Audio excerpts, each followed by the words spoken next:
Sanat müziği şarkısı mı okusa Ahmet ya? Var mı repertuar Türk sanat müziği parçası? Vardır, olmaz olur mu? Hadi oku bir. Hadi bir Hadi şey bir oku. tane evet dinleyelim ya. İlk mesela en çok hangi şarkıyı seviyorsun Türk sanat müziği? Avuçlarımda hala sıcaklığın var. Hadi oku. Okuyabilir Süper. misin biraz? Okursun, okumuyor. Hadi biraz.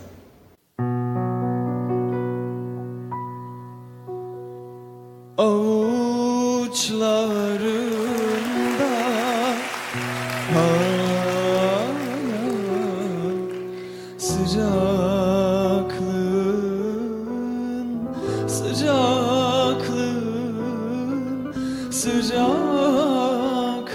sıcaklığın var. İnan.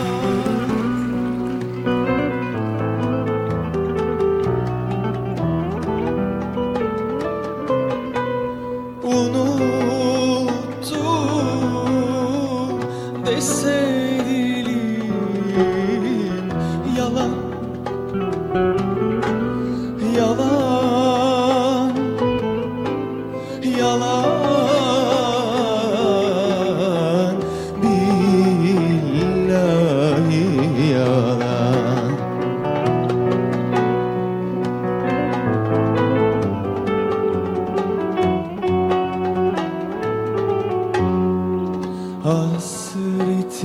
Hasretindir içimde hep alev,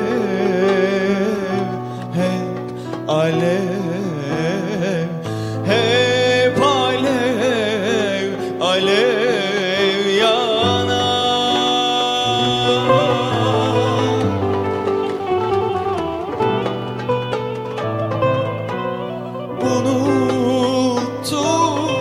Unuttum deseydim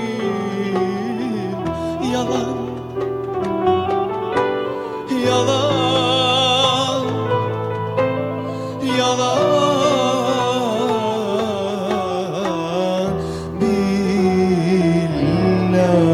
billahi yalan.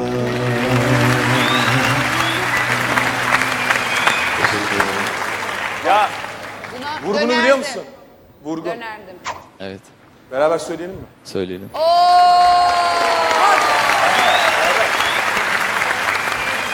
Ben de gelirim hatta. Gel tabii ya.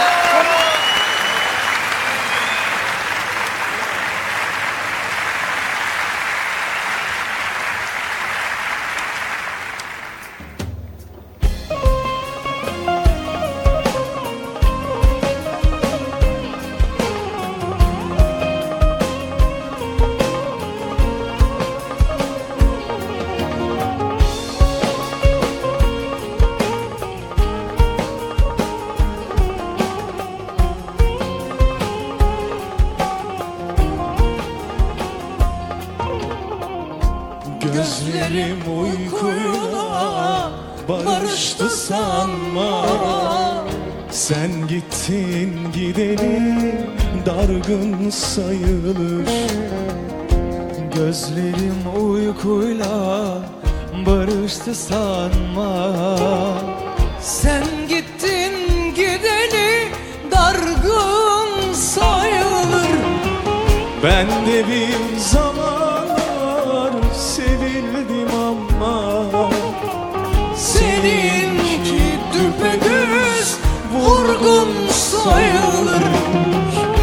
Ben de bir zamanlar sevildim ama seninki düpedüz vurgun sayılır.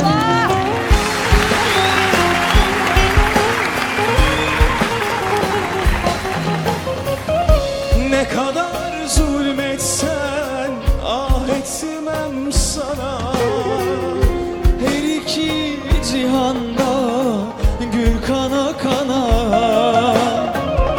Ne kadar zulmetsen ah etmem sana. Her iki cihanda gül kana kana. Seninle cehennem ödüldür bana. Sensiz cennet bile söz